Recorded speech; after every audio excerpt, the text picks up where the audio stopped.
정부의 12.16 부동산 대책이 나온 지 일주일 만에 서울의 아파트값 상승폭이 절반으로 감소했습니다. 특히 고가 아파트 밀집 지역을 중심으로 상승폭이 크게 줄어들었습니다. 지난 10년 동안 새해 첫 달의 주가지수 상승 현상이 코스닥 시장에서 두드러진 바 있습니다. 10년 동안 7차례나 1월 코스닥 지수 상승률이 코스피 상승률을 상회했는데요. 2020년에도 이 같은 1월 효과가 이어질지 짚어보도록 하겠습니다. 지난 10월 출생률에서 이 사망률을 빼는 인구 자연 증가율이 0%로 나타났습니다.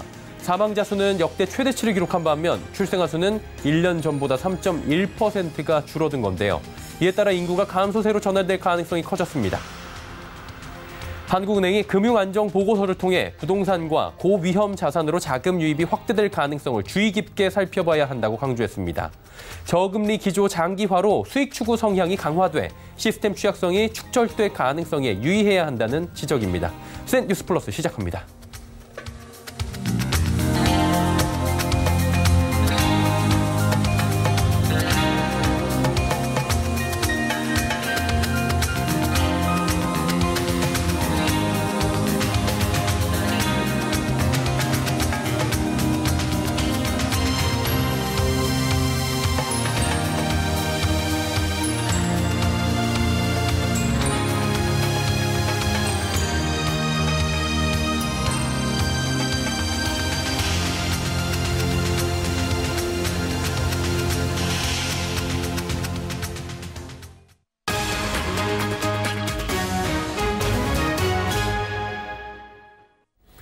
시청자 여러분 안녕하십니까? 센 뉴스 플러스 서정덕입니다.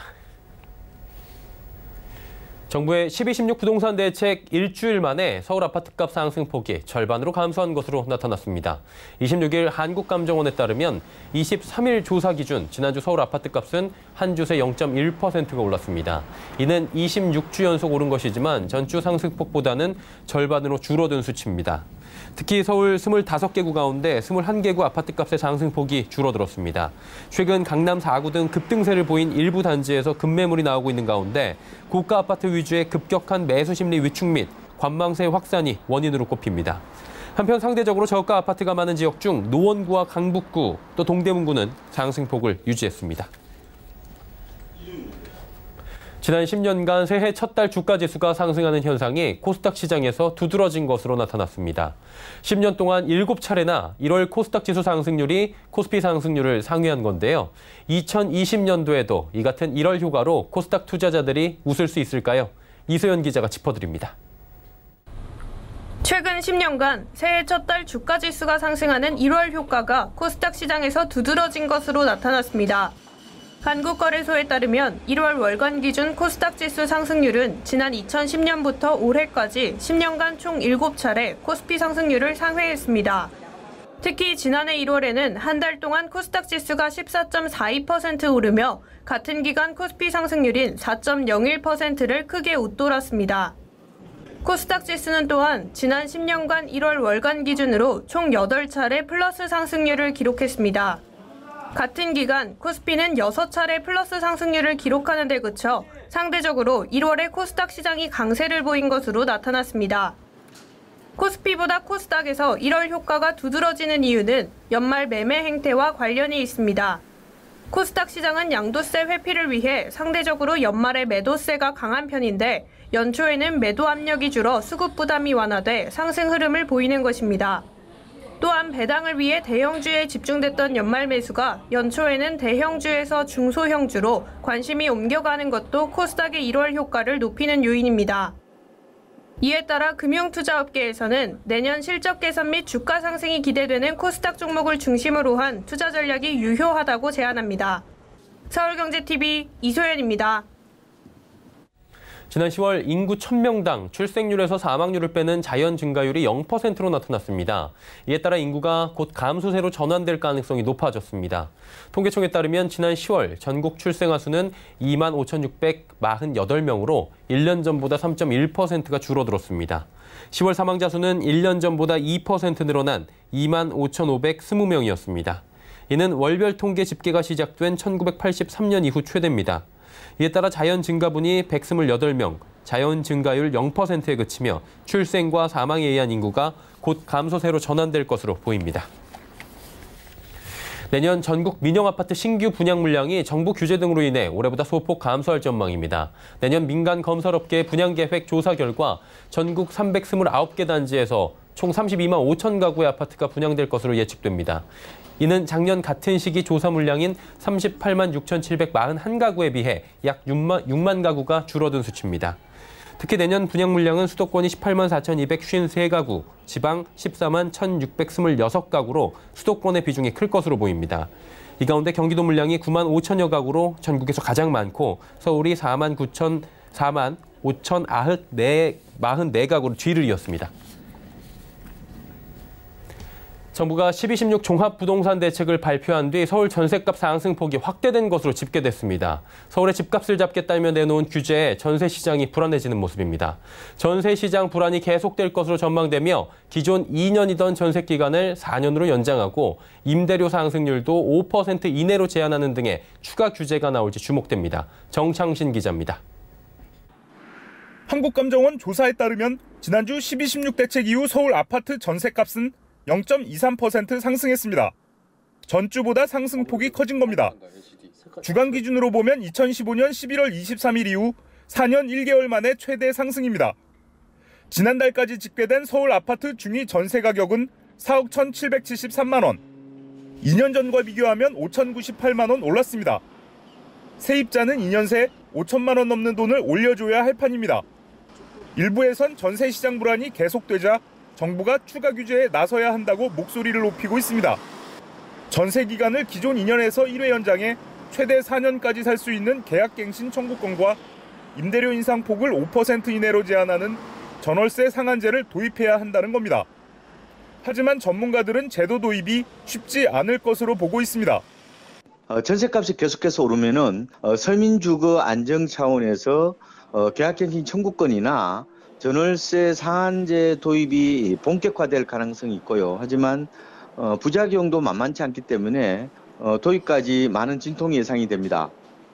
실제 전월세 제도는 임대차 보호법에서 규정하고 있는 만큼 법 개정을 위해선 국회 문턱을 넘어야 합니다. 부동산 114 조사에 따르면 내년 서울 아파트 입주 물량은 총 4만 2천 가구로 올해와 비슷한 수준입니다. 다만 내후년 입주 물량은 2만 2천 가구에 그칠 전망이라 올해보다 49%나 줄어들면서 전세 부족이 심각해질 수 있을 것으로 관측됩니다. 서울경제TV 정창신입니다. 요즘 부동산 정보 얻기 위해 지역별 SNS 단체 채팅방에 들어가 계신 분들 많으실 겁니다. 동네 중개업소가 제값 쳐주지 않는다, 특정 부동산 이용하자, 이런 메시지도 보셨을 겁니다. 재산권 지키는 것도 중요한데 이게 너무 과해서 영업에 지장을 주거나 담합으로 이어진다면 당장 내년부터 처벌받을 수 있습니다. 문제는 이를 조사 감독해야 할 한국감정원이 제도 시행을 앞두고 업무를 제대로 볼 수 있을지 의문이란 겁니다. 이유 있는 부동산 이하라 유민호 기자가 취재해봤습니다. 서울 마곡지구 일대입니다. 강서구청 이전이 유력한 데다 최근 3조 5천억에 달하는 마이스 개발이 궤도에 올랐지만 일대 집주인들은 이 같은 호재가 집값에 제대로 녹아들지 않고 있다는 반응입니다. 화살이 향한 곳은 일대 공인중개업소. 중개업소가 짬짬이에 집값을 낮춰 팔고 있다는 불만이 터져나옵니다. 중개사들은 오해가 있다는 목소리입니다.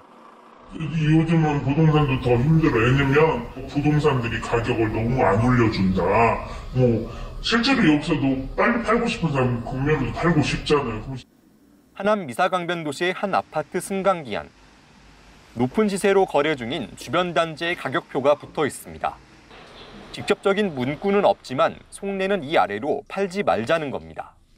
처벌받을 수도 있다는 것을 알고 이를 피하는 선에서 담합이 이뤄지고 있습니다.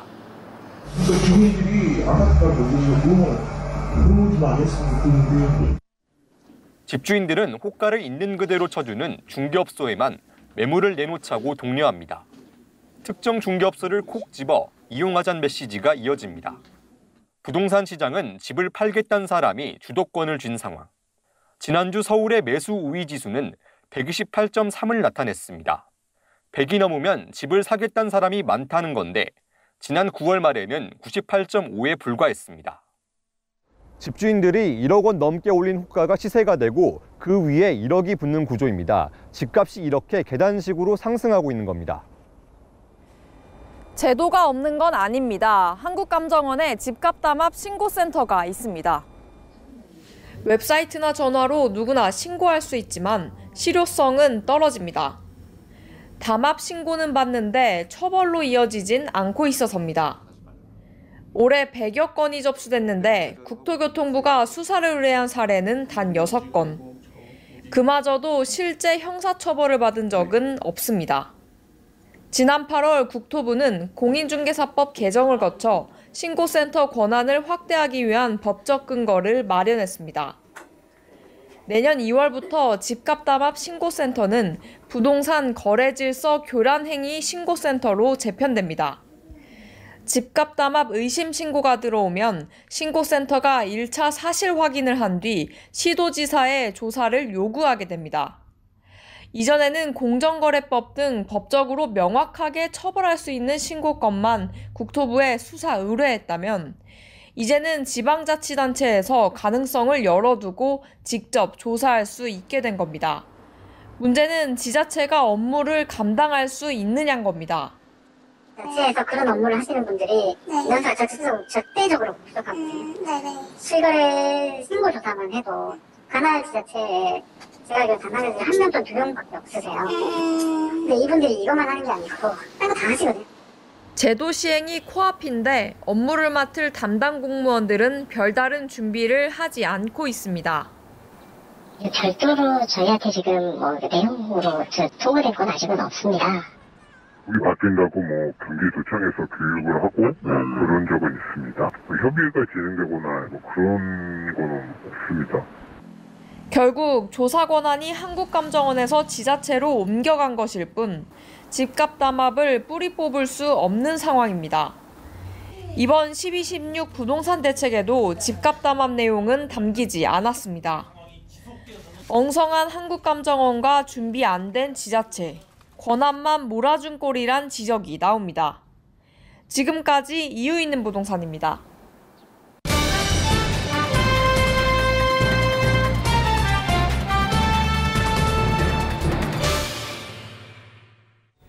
한국은행이 금융안정보고서를 발표했습니다. 핵심 키워드 부동산이었다고 하죠. 최근 정부가 강도 높은 부동산 규제 정책을 펼치고 있는데 결국 내년도에도 이 뇌관은 부동산일 것이란 전망입니다. 금융팀의 고현정 기자와 주요 내용들 하나하나 좀 짚어보도록 하겠습니다. 어서 오세요. 안녕하세요. 네. 한국은행이 결국에는 부동산 쏠림 현상을 집중 지적했다고 하더라고요. 네, 오늘 한국은행은 보고서를 통해서 부동산이나 고위험 자산으로 자금 유입이 확대될 가능성, 그리고 금융 불균형이 축적될 가능성을 주의 깊게 봐야 한다고 지적했습니다. 시중의 돈이 회사채나 여전채, 해외 투자, 그리고 부동산 등에 대한 대체 투자로 쏠리고 있다는 건데요. 저금리 기조가 계속되면서 그 경제 주체들의 수익 추구 성향이 계속해서 강화되고 있고, 이렇다 보니 갈 곳 잃은 시중의 돈들이 결국은 부동산이나 사모펀드로 흘러들어갈 것이라는 얘기입니다. 네, 최근에 DLF 사태 있었는데 이것도 이제 고수익을 강조를 하고 그 부분을 따라가던 경우에 또 발생한 문제였잖아요. 또 라임 자산운용 환매 연기, 각종 사건 사고가 이어지면서 금융사고를 좀 줄이자 하는 당국의 의지도 있을 것 같습니다. 투자 심리는 당분간 위축될 것 같은데 그럼 결국에는 금융상품 떨어지면 부동산이 또 풍선 효과로 올라가지 않을까라는 생각도 드는데요. 네, 그렇습니다. 최근 일련의 사태로 그 사모펀드에 대한 개인 투자자들의 불신이 커진 게 사실인데요. 지난 6월에 개인 투자자 사모펀드 판매 잔고는 역대 최고치인 27조 258억 원을 기록한 이후 이제 매달 1조 원가량씩 뚝뚝 떨어지고 있습니다. 그 반면에 부동산은 여전히 자금이 몰리고 있는데 그 시한폭탄처럼 위험도 함께 커지고 있다는 게 문제입니다. 한은은 부동산 금융 역시 경기 변동에 따른 위험 노출액이 9월 말 기준 2,003조 9천억 원에 달하는 등 위험 노출액이 지난해보다 커졌다면서 경고의 목소리를 높였습니다. 네, 부동산 리스크를 한은에서 짚은 것 같은데 여기서 리스크 짚은 것은 미분양 같은 것들을 말하는 건가요? 네, 그렇습니다. 국내 부동산 시장의 경우에 최근 준공 이후 미분양이 계속해서 늘어나고 있다는 점이 꼽히는데요. 한국은행은 이게 결국은 중소건설사의 경영 건전성 악화로 이어질 것으로 내다봤습니다. 네, 이게 준공 후 미분양이라는 게 지어놓은 상태에서도 분양이 되지 않아서 결국에 재고로 잡고 있다 이런 거잖아요. 견손사에는 결국에 부담이 크죠? 네, 그렇습니다. 그래서 이거를 좀 악성 미분양이라고 부르는데요. 네. 지난 10월 말 기준으로 전국의 미분양 주택이 총 5만 6천 채 가운데 1만 9천 채가 준공 후 미분양에 해당합니다. 이는 2014년 7월 이후 5년 3개월 만에 최대치인데요. 이 비중도 34.7%라서 2015년 이후 가장 높은 수준입니다. 한은은 결국 이러한 현상들이 건설사들의 분양 매출 이익률 하락으로 이어진다고 분석을 했고 아무래도 이 타격을 중소건설사들이 받을 것으로 봤습니다. 그리고 실제로 건설사 가운데 영업이익으로 이자 비용을 감당하지 못하는 한계 기업이 그 비중이 지난해 30.9%에 달하는 점도 유의해야 한다고 덧붙였습니다. 네. 그리고 사회적인 변화로 인해서 부동산 투자 리스크가 커지기도 했다고 하더라고요. 네, 그렇습니다. 네, 한은은 최근 소비 행태가 온라인 중심으로 변화하면서 상가에 대한 임차 수요가 줄어드는 등 상업용 부동산 시장의 구조적인 변화에도 주목해야 된다고 말했는데요. 이러한 변화로 인해서 관련 대출의 건전성 저하도 유의해야 한다는 겁니다. 그래서 한은은 상업용 부동산 시장에 대한 담보대출에서도 잠재적인 리스크가 있다고 판단을 한 것으로 보입니다. 올해 6월 말 기준 은행권의 상업용 부동산 담보대출 잔액은 120조 6천억 원으로 5년 전보다 2배가량 늘었는데요. 이는 2015년에서 2018년 연평균보다 14.8% 늘어난 수준입니다. 네. 그리고 차주들의 리스크 같은 경우에도 연령, 특성별로 다 다를 것 같은데 특히 60대 이상의 고연령층에 대해서 언급이 좀 있었다고 하더라고요. 네, 그렇습니다. 정부가 대출을 조이기 시작한 2017년을 기점으로 30대 이하 청년층과 40, 50대 중장년층의 경우에는 대출 증가세가 급감했지만 60대 이상의 고령층의 경우에는 그다지 큰 영향을 받지 않았는데요. 고령층은 부동산 투자나 창업을 위한 대출이 늘어났고 베이비붐 세대가 본격적으로 이 고령층에 진입했기 때문이라고 분석됩니다. 그런데 문제는 이 60대 이상 대출자들이 은퇴 이후인 분들이 많아서 리스크에 취약하다는 점이 문제점으로 꼽혔습니다. 이들 대부분이 소득보다 빚이 더 많은 상태이기 때문인데요. 60대 이상 차주들의 경우에 처분 가능 소득 대비 금융 부채 비율은 212.6%에 달합니다. 또 이들의 가계대출 잔액의 절반 이상인 53.6%가 비은행 대출이라서 금리가 높다는 점도 우려되는 점으로 꼽혔습니다. 네, 소위 부동산 쏠림 현상 요즘에 심하다고 하죠. 묻어둔 돈이 워낙에 많다 보니까 금융 안정에 대한 고민도 부동산 쪽으로 한은에서 집중돼 버리는 상황입니다. 정부도 국민들도 온 나라가 부동산에 목을 매는 이 상황 언제쯤 좀 우리는 벗어날 수 있을까요? 금융팀의 고현정 기자였습니다. 고맙습니다. 감사합니다.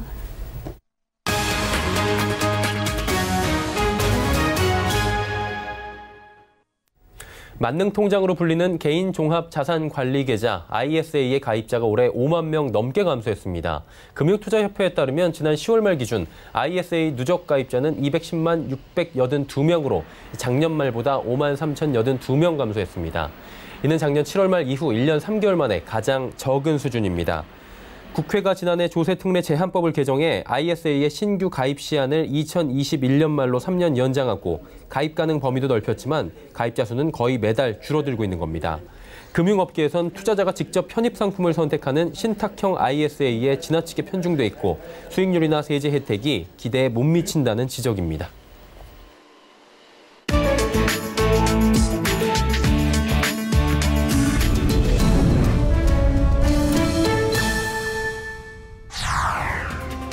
시드니 본디 해변에 크리스마스 트리와 산타 모자를 쓴 구조대원들이 나타났습니다. 남반구에 위치해 계절이 반대인 호주는 크리스마스에 해변이 인파로 북적였습니다. 모래사장 한복판에 화려하게 꾸민 크리스마스 트리가 서 있고 해변을 찾은 이들은 산타 모자를 쓴 채 사진 촬영에 열중합니다. 호주는 지난 봄 발생한 산불로 370만 헥타르가 파괴되면서 기록적으로 가장 더운 여름을 보내고 있습니다. 최근 기온이 40도까지 치솟는 등 폭염이 이어져 호주 시민들과 관광객들은 바다를 찾아 더위를 식히며 특별한 날을 기념했습니다. 1952년생으로 70세를 바라보고 있는 블라디미르 푸틴 러시아 대통령이 성탄절에 아이스하키를 즐기며 체력을 과시했습니다. 푸틴 대통령은 이날 등번호 11번을 달고 모스크바 붉은 광장 아이스링크장에 나섰습니다. 함께 시합에 나선 선수들은 세르게이 쇼이구 국방장관과 러시아의 전설적인 하키 선수들입니다. 이 경기는 아마추어 아이스하키 클럽 연합체의 토너먼트 리그로 2011년 푸틴 대통령 주도로 창설됐습니다. 일각에서는 이 같은 스포츠 활동이 건강한 지도자라는 이미지를 심어 장기 집권을 이어가려는 푸틴 대통령의 통치술이라는 분석도 나옵니다. 2m 31cm, 미국 프로농구 NBA 현역 최장신 선수인 타코 폴이 성탄절을 맞아 오케스트라의 특별 지휘자로 깜짝 변신했습니다. 이 오케스트라의 지휘자는 타코 폴 옆에서 깡총깡총 뛰며 키를 비교해 보여 관객들의 웃음을 자아냈습니다. 이 깜짝 공연을 위해 타코 폴 선수는 지휘 연습은 물론 여느 지휘자들보다 길이도 크기도 2배 이상인 공연용 턱시도를 새로 맞춰야 했습니다. 올해 입단한 신인 선수인 타코 폴은 아직 팀 내 주전은 아니지만 보스턴에서 가장 인기 많은 선수 중 한 명입니다. 폴은 키가 클 뿐 아니라 팔도 길어 점프를 하지 않은 채 덩크가 가능한 것으로 유명합니다. 한 손에 확성기를 든 10살의 프란시스코 하비에르 베라가 시위에서 10여 명의 아이들을 이끌고 있습니다. 베라는 시간이 얼마 남지 않았고 플랜 B는 없다면서 이 행성은 생명체를 지탱하는 유일한 행성이며 만약 이 행성에 불행이 닥친다면 그것은 종말을 뜻한다고 기온 상승에 대한 즉각적인 대응을 호소했습니다. 베라는 또래 친구들을 모아서 환경 인식 향상과 기후 변화에 대처하기 위한 진정한 정책을 이끌기 위해 생명의 수호자 운동을 펼치고 있습니다. 스웨덴의 기후 운동가 그레타 툰베리처럼 이 아이들은 매주 금요일 시위를 하고 있습니다. 베라는 콜롬비아 국회에 지구상의 생명을 보호하기 위해 의원들을 불러달라는 자신의 메시지를 직접 상원 의원에게 전달하면서 전국에 알려졌습니다. 스페인 해안경비대가 성탄절인 25일 지중해에서 고무보트를 타고 표류하던 난민 200여 명을 구조했습니다. 스페인 해경은 이날 스페인과 모로코 사이의 지중해에서 수차례 작전을 벌여 난민 200여 명을 구조했다고 밝혔습니다. 구조된 난민의 국적은 공개되지 않았습니다. 스페인은 아프리카에서 지중해를 건너 유럽으로 향하는 난민들의 주요 관문입니다. 매년 수많은 아프리카인들이 가난과 전쟁, 박해를 피해 목숨을 걸고 유럽을 가고자 지중해 횡단을 시도하고 있습니다. 유엔 산하 기구인 국제이주기구에 따르면 올해에만 최소 1246명의 아프리카인이 고무보트나 뗏목을 이용해 지중해를 건너다가 숨졌습니다. 중국이 이른바 우주 굴기의 결정적인 창정 5호 로켓을 연말까지 발사할 예정이라고 관영 글로벌타임즈가 보도했습니다. 창정 5호 로켓 발사 시도는 이번이 세 번째로 2017년 7월 엔진 문제로 발사에 실패한 후 약 2년 만입니다. 앞서 연이은 발사 실패는 중국의 우주 산업과 국가 자존심에 큰 타격을 줬습니다. 중국의 운반 로켓 가운데 최대인 창정 5호는 25톤 무게의 물체를 실어 지구 저궤도에 보내고 14톤 중량을 정지 궤도에 올려놓을 수 있습니다. 창정 5호 발사가 성공하면 내년 중국의 우주 프로젝트는 탄력을 받을 전망입니다.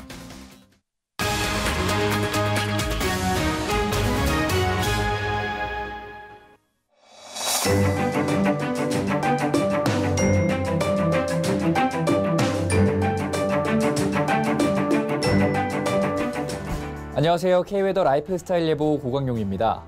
이 시각 전국이 대체로 흐린 가운데 충북과 경상도 지역을 중심으로 비가 내리고 있습니다. 이 비는 오늘 저녁에 대부분 그치겠습니다. 다만 내일 새벽부터 일부 지역에 비나 눈이 예보돼 있는데요. 새벽에 전남 서해안 지역에 눈발이 흩날릴 때가 있겠고 동풍의 영향을 받아 강원 영동에는 새벽과 아침 사이에 눈이나 비가 오겠는데요. 전남 서해안에는 5mm 미만의 비와 1cm 미만의 눈이 내리겠고 강원 영동에는 5mm 내외의 비와 1에서 3cm의 눈이 내릴 것으로 보입니다.